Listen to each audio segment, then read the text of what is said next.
So you finally solved yourself a 3x3.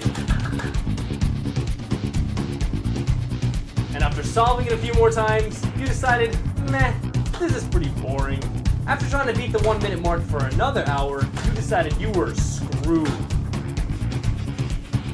You've tried twisting it, turning it, kicking it, punching it, jumping on it, taking it apart, lubing it, sanding it, spitting in it. You've even tried buying a new cube and learning a bunch of algorithms for like 3 hours. Man, ain't nobody got time for this. Luckily, you don't need to look further because this is the video for you. Though it won't make you a stellar cuber, this is the simplest tutorial on the web for getting started with advanced methodologies for solving the 3x3 Rubik's Cube. Once you've mastered the basics in this video, be sure to check out the description for more information on advanced methodologies both from me and from others around the web to get you solving your cube in under 30 seconds. So what are you waiting for? Grab your cube, either old or new, and let's roll the intro sequence.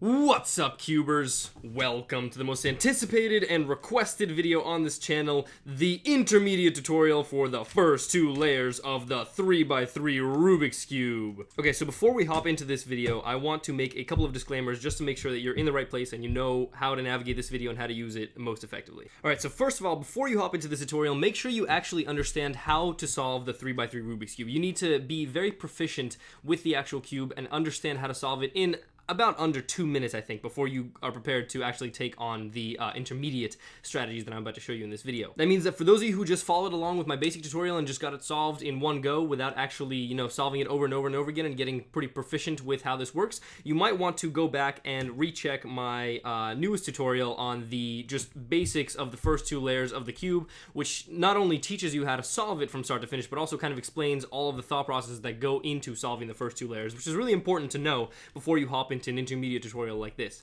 Also, if your basic approach is not the cross-based 3-layer method that I teach in my beginner's tutorial, this might be a bit of a challenge for you because, like I said, it requires a bit of a comprehension of how kind of the first 2-layer approach for the beginner's method works. That being said, this tutorial is not very challenging. I just want to make sure that if you are at this video, you actually know how to solve the cube and you know why you're here and you know what it is you want to get out of this video. On a more technical side, I'm going to be hopping around quite a bit in this video, showing you guys links, giving you guys places to go. For example, like this link right here where I'm showing you to go back to my original first 2 layers video. If you can't see these annotations because you're on a mobile device, all appropriate links are also down in the description below, so you can scroll down and click on those if I'm pointing to something on the screen and you can't see what it is that I'm talking about. Hopefully all those links should be down there so you guys don't feel left out. And I think that should be it. If you already know the basics of how to solve the 3x3 cube and you are on a desktop or a mobile device, which allows you to go into the description for the links that are necessary, we can get right into solving this cube. Alright, so breaking it down, we are going to be splitting this video into 3 separate components. First of all, we're going to be talking about the basics of F2L, the kind of preliminaries that you need on your cube before you actually hop into learning these techniques and sort of what your cube needs to look like before we get right into it. Then I'm going to be talking about the kind of strategy of matching corners and edges and inserting them. And finally, I'm going to be giving you guys some conclusions, telling you guys a little bit about what it is that you should expect from this advanced methodology, how long you should practice with it, what it should do to your kind of speed times, because the thing with F2L is that a lot of people think that it's this magical thing that you learn in about 20 minutes watching this video and then you can solve the cube twice as fast as you normally could. Well, in these conclusions I'm going to tell you kind of what you should actually expect after learning these techniques and how it can actually improve your cubing to the max. So without further ado, let's mix up this cube and hop straight into the basics. Alright, so now we've mixed up our cube and we can get right into the basics of F2L. Now, before we get into that, I want to just make something clear. I am going to be doing this tutorial starting with the white side. Now, I know this is very different from my basic method of teaching where I begin with the green side. However, finding these little white dots is a lot easier than finding green dots in a completely mixed up cube, which is what I found when I first started learning F2L a couple of years ago.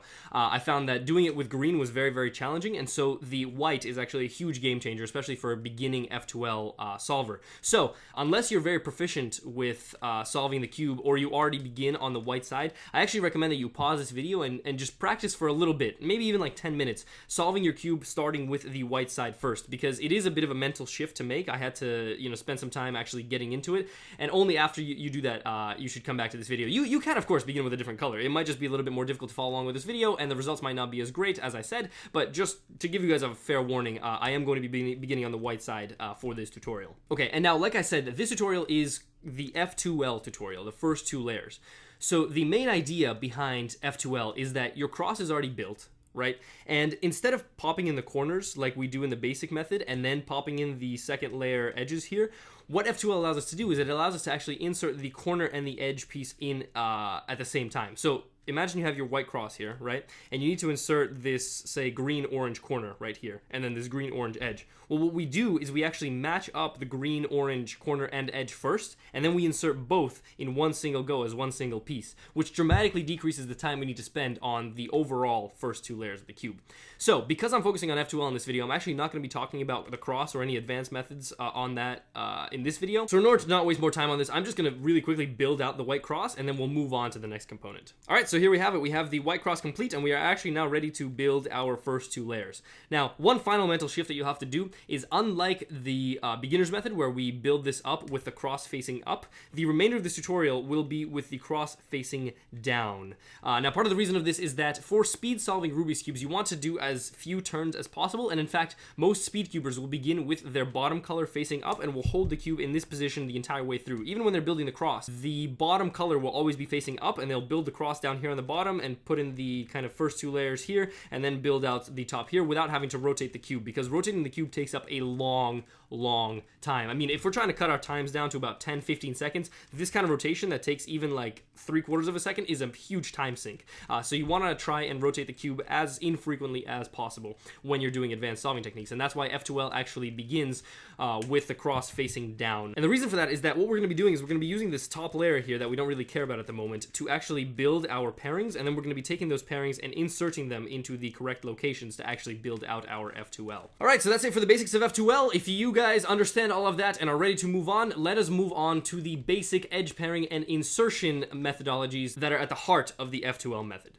Alright, so while filming this video, I decided I was going to split this middle section of the actual F2L component into 2 components. One of them is the theory of F2L, and the other one is a practical application. Now, normally in my videos, what I'll do is I'll begin from start and go straight to the finish line and show you guys how to solve a cube from an unsolved state to a solved state, and you guys can follow along.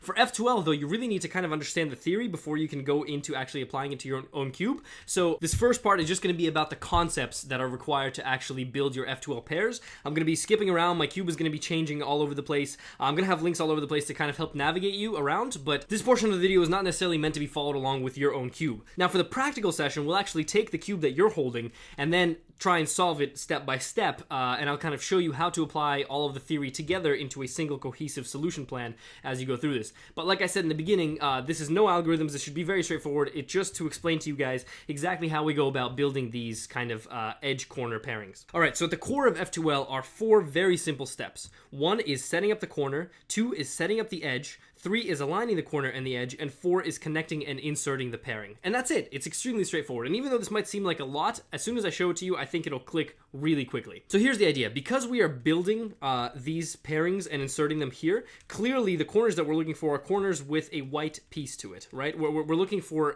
the final 4 corners that will then connect with their edges to insert into this into these 4 slots up here. So every corner piece that we're looking for is going to have a little white on it, okay? Now, setting up a corner is extremely simple because your corner will either be up here in the top layer, which is where you want it to be. Once you have a white colored corner in the top layer, that means you're all set with this step, or it'll be somewhere down here in the bottom. And this part only really becomes important once you get deeper into the F2L. Like right now, before we've started anything, there's almost always going to be a corner already in the top for us. So for example, this white, red, green corner that we can begin working with. But if, say, for example, at some point in the cube, we wanted to work with a white, green, orange corner instead, right, which is like down here in the bottom layer instead of being the top layer, which is where we want it to be. How do we move this from down here to up here without messing up the cross? It's a very simple step. All you do is you take this corner, wherever it is, you lift it up out of the bottom layer, you move it out of the way, and you bring this down. And as you can see, we've maintained the cross that we have. Our white cross is untouched, but our piece that we were looking for, the white, green, orange piece, is up here in the top layer, exactly where we want it. So let me show you another example of that. Say, for example, we want to do this white, orange, and blue piece, right? So to get it in the top layer, again, we just lift it up, move it out of the way, and bring this down. That's it. It's extremely straightforward. So that's how you set up the corner. That is step number one. It's very straightforward. You can practice it on your own cube right now if you want to get a better sense of it. Pause this video and practice, but it should be very easy. Now let's talk about edges. So let's say we want to work on this white, green, and red corner piece. So the question is, what is the corresponding edge piece to this corner piece? Well, we've got the white color, and the edge is definitely not going to have any white on it. So the edge that we're trying to look for is going to be red and green. It's going to be connected right here as a red and green to build up our pairing. So let's go ahead and find the red and green edge. Now, the red and green edge is definitely not going to be down here because this is already the white cross. It's for sure not going to be down in the bottom layer. So there are only either these 4 slots where it could be, or these 4 slots in the second layer where it could be. So right now, in this case, for example, our red and green edge is down here in the middle layer. If it's up here, we're already pretty much all set with this step. But if it's down here in the middle layer, we obviously want to get it up. And the exact same technique that we used for getting our corner out of the bottom, we can do with the edge. So what we can do is we can lift up this edge like so. So here's our edge. It's right in the middle. We're looking for the green and red one. It's right in the middle layer here. We lift it up, we move it out of the way, and then we bring this down. And as you can see, our edge is now up here in the top layer along with our corner. So both our corner and our edge are now in the top layer. Now, one final step that you need to take care of while doing this is if you've set up your corner, so you've lifted your corner up from wherever it was into the top layer, and you've lifted your edge from wherever it was into the top layer, but somehow the two are connected, you're going to want to break them up. You see how this white, orange, and green edge are already connected? This is perfectly fine. This is exactly what we want. This is what we're actually trying to do with each one of our pairings. We're ultimately going to try and connect them like this. So if you have something like this after you've moved your corner and your edge up to the top, you're completely all set. You can actually move on to the final step, which is connecting and inserting, and you can actually skip the connecting phase because it's already connected. However, if, for example, you have a situation like this where your two pieces, your corner and your edge, are there, they're connected, but they're connected completely incorrectly, like you can clearly see that this is just totally wrong, then you want to take these apart. So pulling these two apart is actually pretty straightforward, especially when you haven't started solving the cube yet. So in this situation, when you don't have a single sort of edge anywhere on this cube, all you really have to do is you have to take this corner, you have to pull it down,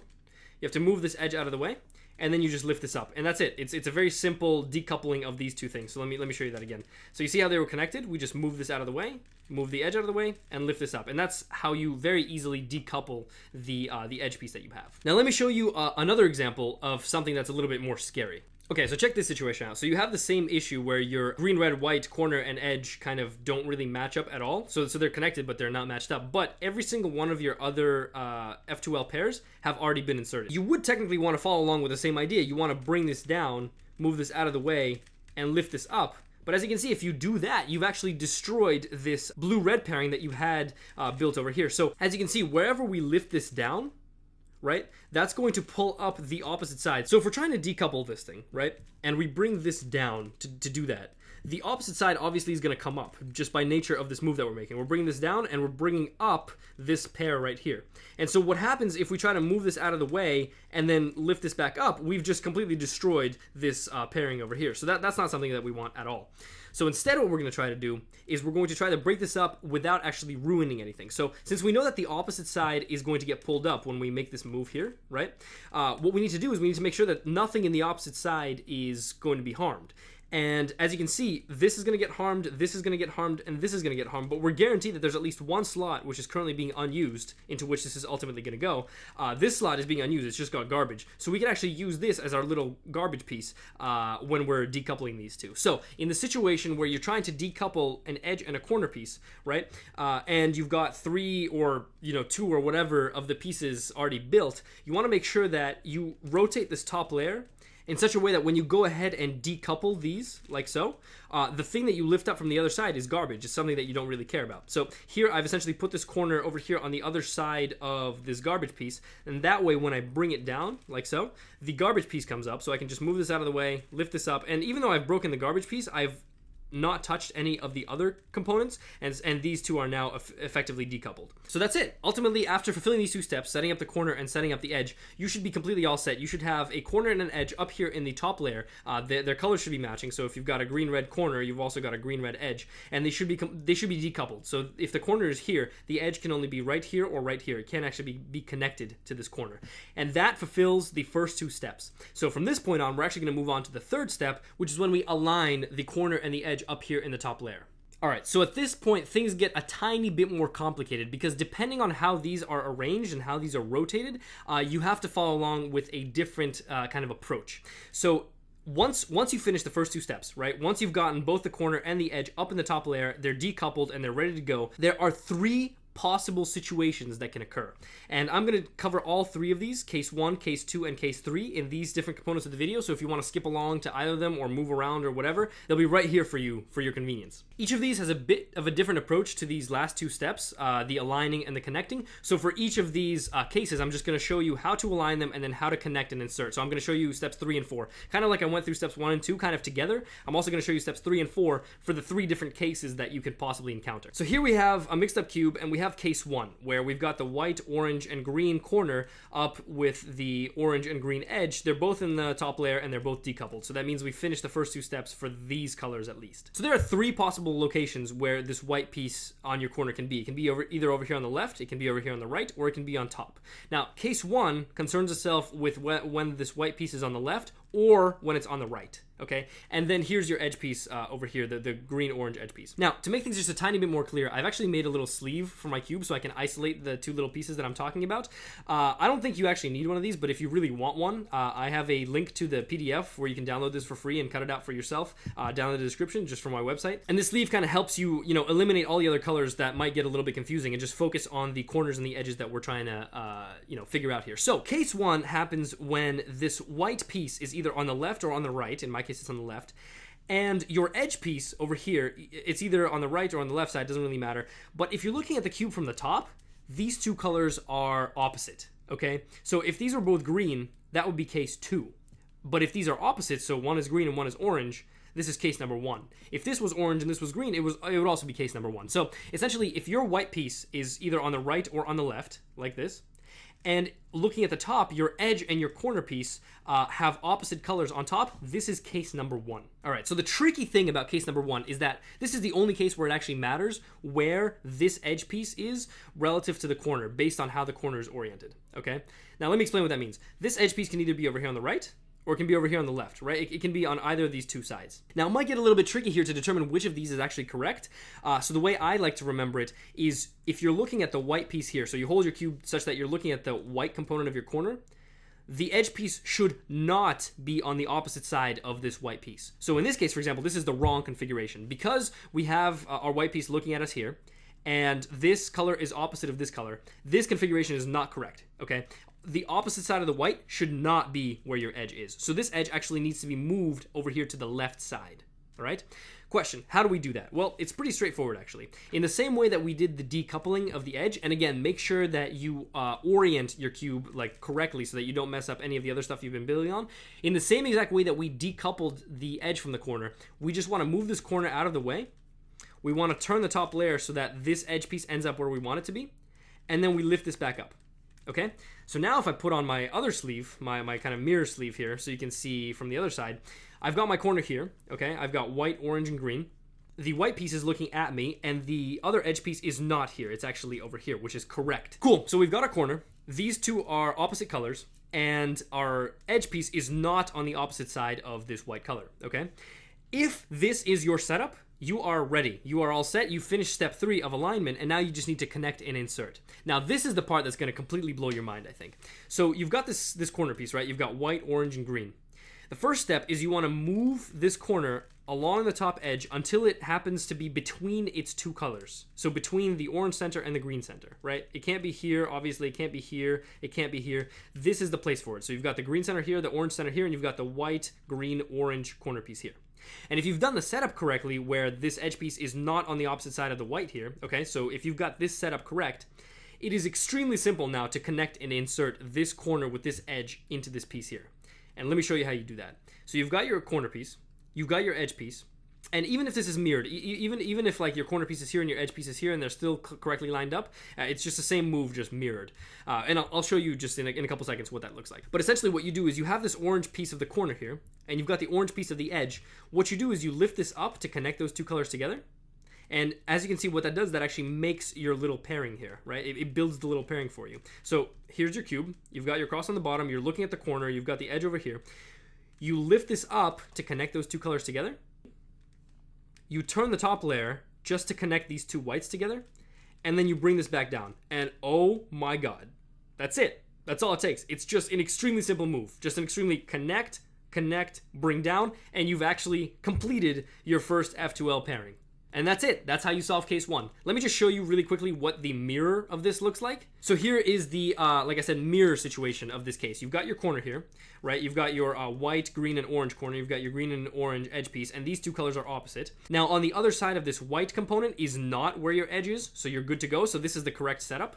You've put your corner now in between the green and the orange center. And so what you do is you have this green piece, and you've got the green piece of the edge that you're trying to connect. So you lift this up to actually connect these two. You turn the top so as to connect these two whites, and you bring it down, and boom, there it is. You've completed your edge piece again. All right, now let's examine one final situation here. So we've got we've got our things completed here. We've got 1, 2, 3 edges completed. We're just looking to build this green-red one. We've got the green-red corner in the correct spot, right? And so if I put on this sleeve, you'll see that the edge piece is over here. The two colors are opposite, but on the opposite side of the white is this edge piece, which is not correct, right? So we want to move this edge piece over to the other side without disrupting anything else. How do we do that? Well, in the same way, like I said, that we decoupled the edge and the corner earlier in the tutorial, if I bring this down, move this over, and lift this back up, yes, we have now rearranged these to be in the correct positioning, but we've also popped out our red and blue pairing here, which is kind of unfortunate. It's not something that we want to actually do. So let me reverse what I just did. So instead of doing that, what you want to do is, again, because you know that when you drop this down, you're going to be pulling up this back side, what you want to do is you want to turn the top layer like this, right, such that this back side is garbage. Then, here's your corner, here's your edge. You want to move this edge over to the side. You bring this down, and the garbage comes up. You move this over, and you lift this back up. And now, if you put your sleeve on, you can see that the corner here, right, here's your red, green, white corner, your red, green edge. And on the opposite side of your white piece is not the edge piece. So this is the perfectly correct setup. Now you can move this over to, where it needs to be in between the two centers. And you can do the same thing. So you lift this up to connect the reds. You move this over to connect the whites. And you bring this back down. And now your final piece is connected. So the one reason I showed you this is in case you have a bunch of stuff built already, you want to make sure that when you do that rearrangement of the edge, if it's incorrectly placed, you want to make sure that you don't disrupt any of the other pairings that you've already built. Cool, so that's it for case number 1. Let me shuffle this up again and we'll go on to case number 2. All right, so I've mixed up this cube. Here's my cross, everything is ready to go, and I'm going to be building this white, orange, blue corner, and I've got the orange and blue edge piece over here on the other side. So let me again put on the sleeve just to make it a little bit easier to see. So here's my corner, here's my piece, and as you can see, for case 2, it's exactly the same as case 1. So your white piece is either going to be on the left or right, but the difference is now that these two colors are exactly the same. Instead of being blue-red or red-blue or whatever, these two are both blue or they're both red or, whatever. The nice thing about this case is that you don't actually have to rearrange this in any way. Like wherever this is, this edge piece can be on the right, this edge piece can be on the left. It honestly doesn't matter. That's the really nice thing about this case, okay? So we don't actually have to do any of the, hacky rearrangements that we had to do for case number 1. So let me take the sleeve off. What we want to do is we want to connect this edge piece with this corner piece. And the way we do it is we literally move this edge piece physically around twice. So in the previous step, we moved the edge piece over by 1, potentially, if it was rearranged incorrectly. Here, we guarantee ourselves that we need to move this to the other side, okay? So this orange and blue edge piece is going to have to position itself right here, right next to the orange and blue corner piece, so that we get a nice little 2x1 like so. Okay, it's extremely straightforward if every single one of these pieces is broken, right? You can just keep this as is, right? You've got your corner here, you've got your edge here. And the way we do it is the way we've been doing everything else in this F2L tutorial so far. We just bring this down. We spin the top layer twice this time instead of once, like so that it's here in position exactly where we want it to be. Remember, I pointed out that this is where we want it to be. So that when we lift this back up, look at that. Boom, we've completed our pairing. That's it. Very straightforward. So after completing this pairing, you now want to insert it to wherever it is. So you rotate the top layer until it's right here in between these two pieces. This part right here is exactly the same as inserting the corner in the beginner's tutorial method, just completely upside down. So if you remember from that tutorial, we had our little eye in the optimal position, and then if it was on the right, we would move it away to the left, bring this down, place it in, lift it up, right? That's how we put a corner in. So instead, we're just gonna do this upside down. So we have our little eyeball here, right? The little white eye. Since it's on the left, we're gonna move it away to the right, lift up the left, place it in, and bring it down. Extremely simple. Just the exact same thing you do for beginner's method, just upside down, which takes a little bit of a mental shift, but if you practice it enough, it'll come pretty intuitively to you, especially if you already know how to insert corners and you're pretty fast at it. So let me show you now what we do if we run into case number 2, if we've got a bunch of edges already built up for us. All right, so here we have the case where I have built out these 3 edges for you here, and we are now going to be working on the white, green, red corner piece with the green red edge piece over here. And if I put on the sleeve, you'll be able to see that yes, in fact, here's our corner, here's our edge piece, and these 2 colors are exactly the same. So I did this mirrored to the opposite one that I showed you, because in the opposite one we brought this down and we wanted to connect the little edge piece over here on the left. This time, here's our corner, and we want to connect our edge piece over here on the right, right? We want this red green to be right here. So here's our red green edge piece. We want to essentially swing it over to actually connect the 2x1 piece here. So what we want to do is we want to, again, bring this down, move this over, and lift this up. And as you can see, that builds our pairing. However, because we've had other stuff built, if you were paying attention, you noticed that by doing that, I actually messed up this blue, red, white pairing that we had over here, right? By bringing this down, I lift that up. By moving this over, I move it over. And by lifting this up, even though I built this pair, I've messed this up. I've popped it out of its little piece. So again, what we want to do is we want to make sure that the back piece of this corner, when we drop it down, is going to be garbage. So if we turn the top layer like so, here's our corner, here's our edge, the back piece is garbage. So now we can actually bring this down, turn the top to place the edge piece exactly where we want it to be. Because once we lift it up, we've got the little pairing right here, and everything is perfect, nothing's been ruined, the garbage has been moved out of the way, so we're all set. So now we put our little red, green, white corner piece here, and as always, because it's on the right, we move it away to the left, lift this up, place this in, and bring it down. And now we've, again, inserted this corner for case number 2. All right, so here's one final caveat about case number 2, which I didn't cover yet. So here's case number 2. We put the sleeve on. We see that these 2 colors are exactly the same.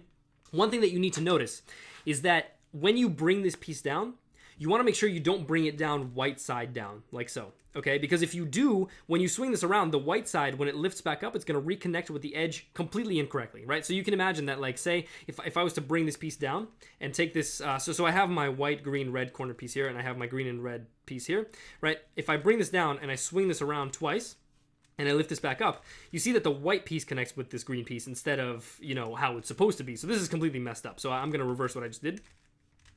So you want to make sure that when you bring this down, you bring it down not white side down. So in this case, green side down, okay? And again, in this case, I've actually built out these 3 pairings already. So I want to make sure that when I bring this down green side down, whatever is behind this is the garbage. So I'll turn the top layer like so, such that when I bring this down, you know, I'm not going to bring it down white side. I'm going to bring it down green side down. And I orient the top component, the top layer, such that when I bring it green side down, whatever's being pulled up is garbage, like so, okay? And my edge piece is right here, so the edge piece needs to be swung over here, so we build our little pairing. So I bring this down, move this over, lift this up, and now we've built our little pairing here.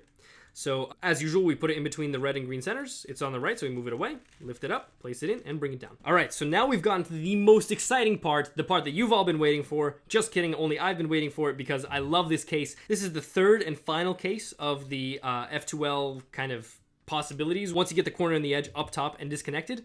And in this case, our white piece is actually going to be on top. So I'm going to be working on this blue, red, white piece here. I've got my cross built, everything, nothing else is built, everything's all set. So we've got our little corner piece here, and I've actually put the edge up here as well. So let me just put on the sleeve just to show you what's going on. So here's our corner piece, and for the first time, our white piece is actually looking up instead of on the left and on the right. And here's the edge piece here. Now, the reason this is so exciting is because this is such an easy case to learn, it's going to completely blow your mind. It's much easier than either of the other 2 cases, and every single time I get this case, I just, like, am excited because everything happens so quickly. So here's how you do it. What you want to do is you want to turn this top layer until this edge piece is actually connected with its center. Like this, okay? So I've got my corner piece here, the blue, red, white corner piece right here, and I've got my blue and red edge piece right here connected to the blue center. So now you want to take a look at this color, and this color for us is red. And red is going to be either over here or over here. It's gonna be on one of the two sides. So what you're gonna wanna do is you're gonna want to hold the cube with this edge either on your right-hand side or your left-hand side. This part doesn't really matter. It's just which hand you, solve better with. In my case, I solve better with the right hand, so I prefer to hold this edge on the right-hand side, okay? So you've got your corner, you've got your edge, you've connected your edge with its appropriate center, like so. Okay, so the setup is now complete. Now what you want to do is you want to take this and turn it away from the center. This is kind of following the same intuition as the second layer of the beginner's method. So you take this is red, and the red center is over here, okay? You move it away from there, and then you turn the top layer until this corner piece here. You want to turn it such that it's connected with the edge piece that you just brought down. And look at that, the pairing is actually built for you, okay? And then all you got to do is just lift this back up, right, to just rebuild that cross so it's not messed up. And the pair is done. That's it. Afterwards, it's the exact same thing. So you put it in between the two colors. So you've got the red, blue, white, right? So the eye is over here on the left. You move it away to the right, lift this up, place this in, bring it down, and it's in. It's actually absolutely unbelievably amazing. Let me show you this again because I think I went really fast on that, and just to give you a better idea of what it is we're actually doing here. So let's, for example, take this white, orange, and blue piece, right? So we have the white, orange, blue piece here. We've got the orange and blue edge here. One last time, I'm just gonna put the sleeve on just to show you. So here's the corner piece here, here's the edge piece here. Again, it doesn't matter where the edge piece is as long as it's here or here. Then what do? We take this blue piece and we connect it with the blue center, like so, okay? This color is orange, and orange is right here. So we move it away from the orange. So here's the edge piece. We move it away from the orange. Our corner piece is here. So we need to move all the way around because this is where we sent the edge. We took our edge from the top here. We sent it down here, right? So we want this corner with the white piece to end up right there. So this edge that we're working on, we move it away, and then we connect this corner to that edge, like so. And then we reverse what we did. And boom, there we have it. We have the connection again. And the beautiful part about it is that as soon as you lift it up, what happens is it's already in position, always guaranteed to be in position to be actually inserted. So you don't even have to do any movements. Like, it's already here, ready to be placed. All you do is again, it's on the right, so you move it away to the left, lift this up, place this in, and bring it down. And there's your orange and blue piece. And the incredible part about case 3 is that, let's say that pretty much everything is built up. Let me just build up everything again real quick. Okay, let's say you've built up all 3 of your pieces again, and you're working on this orange, green, and white piece, right? And here's your edge piece, the orange and green edge piece here. So again, we connect this orange with the orange center. So we turn this like so. That way they're connected. Green is here, and here's the corner. So we move it away from the green. We take this corner, we place it right here where we moved away the edge, and we lift this back up. And you see that? It's in position, so we just move it away.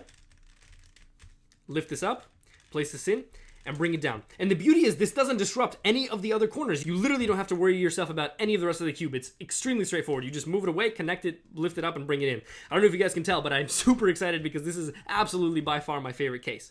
Also, I don't know if you've noticed, but we've just completed the first 2 layers of the 3x3 Rubik's Cube using the F2L method. So now what I'm going to do is I'm going to shuffle this up and show you guys just in practice twice how I would go about solving this using these intermediate techniques, and then we'll move on to the final step, which is the concluding sort of thoughts about this technique. But as you can see, if you guys can understand these 3 cases, if you understand how they work, if you understand how to get into them, if you understand how to follow along with all 4 of these steps, F2L is actually very, very straightforward and not nearly as scary as a lot of other people make it out to be. All right, so here we go. I've built the cross. Nothing else is built. Obviously, this entire cube is messed up. So let me just show you how I go about kind of solving this thing from the ground up. So as I told you guys before, third case is my favorite case. So I'm just going to start with a corner that's given to me in the third case up here in the topmost layer. Now, I see that this is white, red, and blue, right? And here's the red and blue edge piece right here. So I want to decouple them first. So I'll move this out of the way. I'll turn this around and I'll lift this back up, and that way the white, blue, red corner is now decoupled from the blue and red edge piece here, okay? Now we do case 3, so we connect this blue piece with the blue center. Red is here and red is over here, so we will move it away from the red. We'll turn the top twice until the corner is connected with the edge piece, and we'll lift this back up. Now, this is all ready and complete for us and ready to be inserted, so we move this away, lift this up, place this in, and bring it down. And just like that, we've built our first F2L pairing. Now let's take this one. Perfect. It's also in case 3. It's also in the top layer. We're all set. We've got this here. This is blue and orange and white, so we've got the blue and orange one here, so we will connect the blue with the blue, like so. Okay. Now here's the orange, so we move, and here's our little corner, so we move it away from the orange, turn the top, bring this down, And here's our little piece, so we can now move it away, lift it up, place it in, bring it down, and that's how we insert this F2L pairing. Hopefully I'm not going too fast. I just want to show you kind of from start to finish how an F2L solve looks like. Clearly your cube is not going to be anything like my cube, and hopefully the theory and the practical components of this video combined will help you out, and feel free to navigate to any parts of this video at any point to kind of go back and refresh your memory and touch up your technique to nail this down. But I'm not going to go like too slowly on this practical component. I just want to show you what it looks like. Cool. So we've inserted two of the corner pieces here. So now we've got this piece here and we've got this piece here. So since these two are coupled, I don't want to deal with that. So I'm just going to deal with this white, green, and orange piece with the green and orange piece here. So if I put my sleeve on this real quick, I can visualize this in my head at this point, but the sleeve might be of a bit of help. As you can see, these two colors are opposite. So this is clearly case one. The white piece is here, and the opposite side of that is not the edge piece, so we are all set and good to go. So let's place this in between its two centers, which it already is. Then we take this green, we connect the green with the green, we connect the white with the white, we bring this down, and we've now built our third and second to last pairing here. Now we've got the white, red, and green piece here, and we've got the red and green piece here. So again, let's throw on the sleeve. Notice that these two colors are the same, so we essentially want to take this edge piece and swing it on over here, right? But we also don't want to disrupt anything. So let's turn the cube until this back part here is garbage. Then we can bring this down. So here's what we're bringing down. We're trying to put our edge piece right here so that we have a connection. We're going to bring this down, turn the top twice, and lift this back up. And now we've built our little piece here. So we place this where it's supposed to be, in between the red and green. It's over here on the left, so we're going to turn it to the right, lift this up, place this in, and bring it down. And there you have it. We've completed our first two layers, again, using the F2L method. All right, let's go through one more really quick. I'm just very quickly going to give you the stream of thought that I go through as I solve this cube. So let's see. So I'm looking at this cube. I don't see any white pieces up here in the top, so I'm going to need to pull something from the bottom. So I'm going to pull this one from the bottom, move it away, bring this down. Now I'm just going to be solving white, orange, and blue. So let's find the orange and blue edge piece. It's right here. Since this is case number 3, we connect the blues. We move it away from the orange, turn the top twice, bring this down. We've got the corner piece. We've got everything built, so we move it away, lift it up, place it in, bring it down. There's our first piece. Okay, second piece. I'm going to be using this one. I'll lift it up, move it away, bring this down. Again, we have third case. Let's find the edge piece. So we're building green and orange here. So we've got green and orange here. So we're going to lift this up, move it away this way, and bring this down. Okay, that way we haven't disrupted any of the other pieces that we've built so far. So we are now doing the white, orange, and green with the white, orange, and green. So again, this is case number 3, my favorite case. So we're going to connect the orange with the orange. Green is over here, so we move it away from the green. Take this corner, move it over here, bring it down. Take this, move it out of the way, lift it up, place it in, bring it down, and there's the second pairing.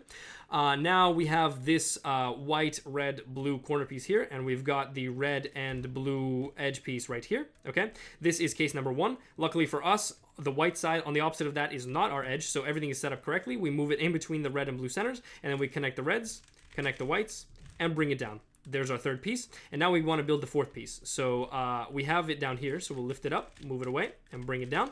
So these two are connected, so they need to be decoupled. So we make sure that the back side of this corner is garbage. Then we bring it down, move it over, and lift it up. Now, as you can see, this is case number 2.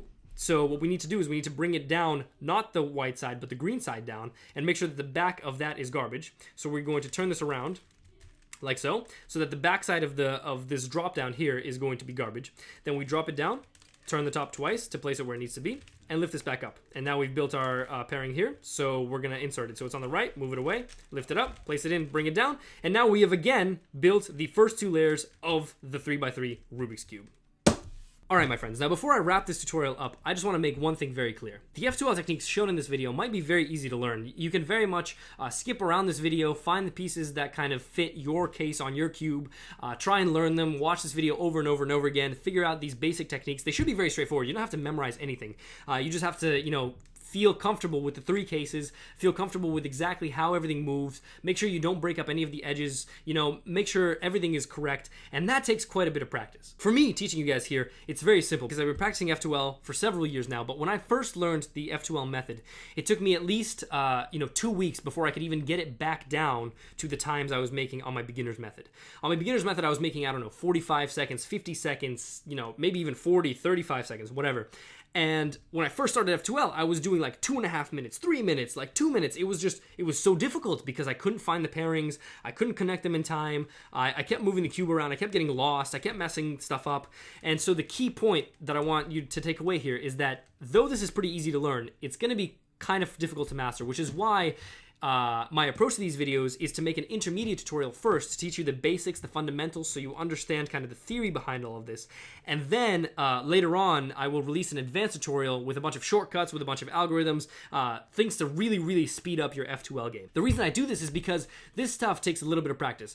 Definitely sit down with your cube, think about it, try it out a little bit, but don't expect this to work as a magic solution to immediately bring down your times. Give it about a week or two to actually match your time, and then your time will actually begin improving. I know it's really appealing because the F2L name has this kind of like stamp around it, kind of like, ooh, I'm becoming a speed cuber, I'm learning all these different methods, and you really are. Your times will definitely dramatically improve once you actually get comfortable with the F2L techniques, and then once you move on to the more advanced kind of algorithms, shortcuts, and all of that stuff, look ahead strategies, and all of these things. But before you get there, you need to, nail down these basic fundamental things. And I really hope this video helps you guys learn the basic fundamentals. As always, if you have any questions, feel free to hit me up in the comments below or send me an email, thesergsb@gmail.com. I try to respond to pretty much any email that gets sent to me. Hopefully this video helped you guys a lot. It's a little bit different than my beginner's method tutorial, which kind of teaches you to go from a 0 to a completed Rubik's Cube, and it's very satisfying. This is more of a kind of instructional video to teach you a bunch of new techniques. Hopefully these techniques help you. Let me know in the comments if you've practiced this a little bit and it's actually helped improve your time. I'd really like to see whether or not this is helpful to you guys. And I will be putting out more videos on how to build the cross faster, how to apply some algorithms to improve your F2L game, and then also how to do very quick strategies for solving the third layer of the cube. But even with these techniques, using the beginner's method for the cross and for the bottom layer, I think you should be able to bring down your time to at least the time that you had before you started learning F2L, and then you'll start seeing some real improvements. So, as always, thank you very much for watching. Hopefully these techniques help you guys learn how to solve the cube faster and impress all of your friends. And as always, happy cubing.